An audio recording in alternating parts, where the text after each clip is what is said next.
All right, let's talk about Sam Darnold and his 5 touchdown performance against this Atlanta Falcons team.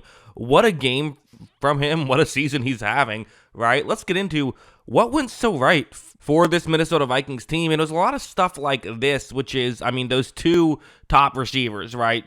Justin Jefferson and Jordan Addison, both so dominant. This is a great example. It's going to be Addison's route right here. There are 2 safeties deep, but as long as you don't go too far down the field, it's okay because the safety won't be able to get over there. Now, keep in mind, the safety on this side of the field is Jesse Bates, a guy you got to pay attention to, but still, doesn't mean you can't throw it in this area, just you got to be a little bit more careful. Watch. You're going to see that Darnold looks in that direction. He's going to fire, and right here, is this wide open? Not at all.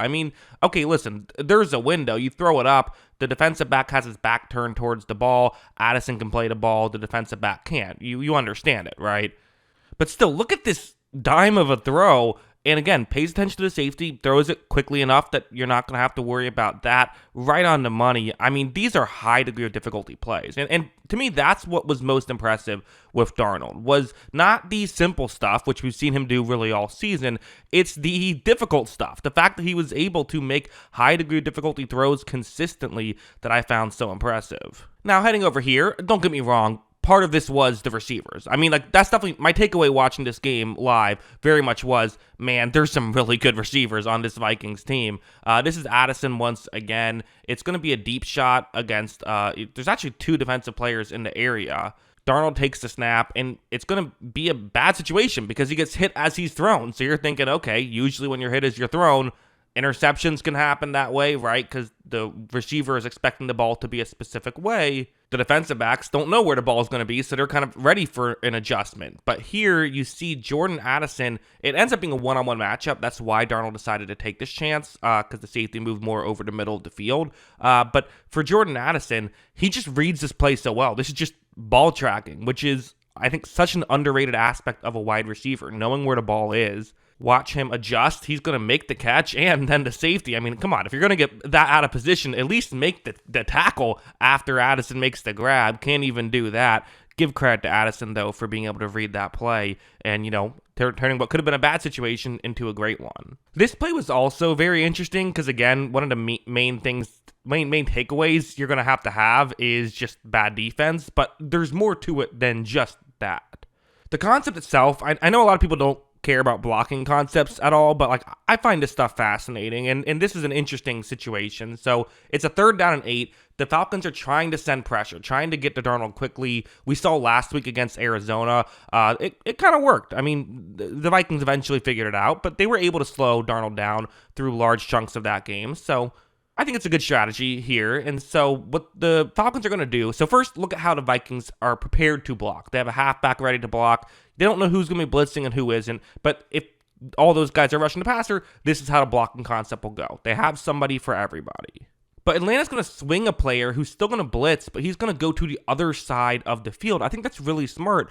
I think teams should do this more often. You oftentimes see teams do this when they just have 4 players rushing, but I like when you do it with a blitz. It makes it easier to get a guy through untouched. Watch, that's exactly what Atlanta does, and that player does get through untouched. Darnold in trouble, and you're thinking, okay, about to get sacked, about to have to give the ball back to Atlanta, only up a point with 3 minutes left. This isn't a good situation. But Darnold's going to get out of this, and not just that, keeps his eyes downfield. At first, you're thinking, why aren't you running for the first down? You have it, and then you see why.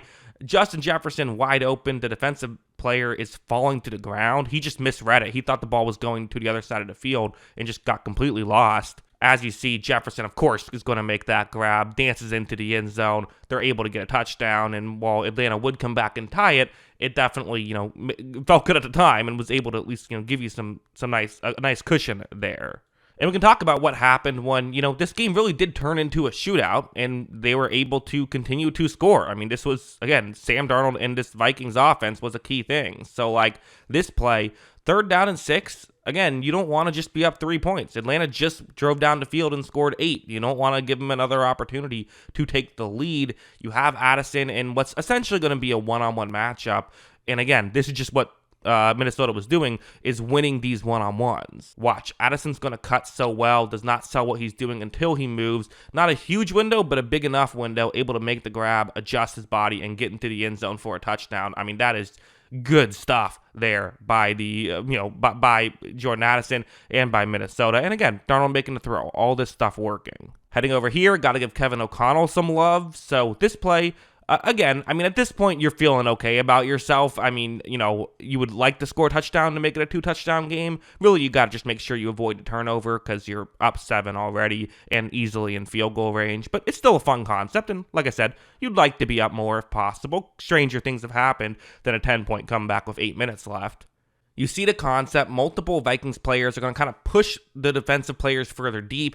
You have Addison running towards the bottom of the screen, but he's actually not doing that. That's going to be his route. He'll cut back over the middle, and this fake completely works. Watch. Darnold takes the snap, looks over in that direction, and Atlanta not ready for this. Now, Addison makes the grab. He's still not in for the score. A good tackle here, and he gets tackled out to 1. They have to try and figure something else out. Still not a horrible situation, but not a great one either.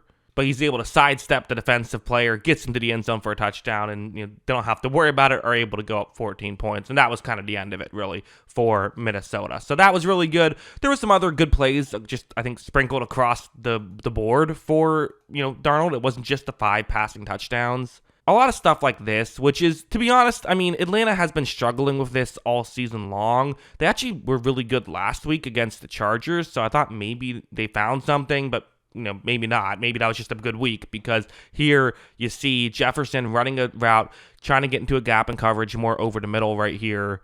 Watch as when Darnold takes a snap, he's going to step up in the pocket, looks over there, and again, it's perfectly done, right? Perfectly timed, where you see, over the middle, those 2 Atlanta players. You have to kind of try to, thread the needle in between them, but also make sure you time it perfectly to where Jefferson is at the end of that window. That window's kind of going to be there. You got to time it so that, when you throw it through that window, Jefferson is at the other end of it. That's exactly what happens. They pick up a big gain right there. So, yeah, I mean, again, really good stuff here by Sam Darnold and by the Minnesota Vikings. And if this offense can play like this, I mean, who knows how far they can get here. I mean, as crazy as it sounds, the 1 seed is still very much in play for the Minnesota Vikings, right? They play the Lions later on this season. It'll to be determined on who's going to end up with the tiebreaker. It'll probably be Detroit. But the Lions play the Bills next week. If you're a Vikings fan, you get the Lions to lose that game, and then that final game of the season could be for the 1 seed, as crazy as it sounds. And if Darnold's playing this well, who's to think that they're going to lose too many more games this season? So yeah, pretty fun stuff. But that's what I think of Darnold's performance. What do you think? Let me know in the comments below. Always love hearing from you, and of course, as always, thanks for watching.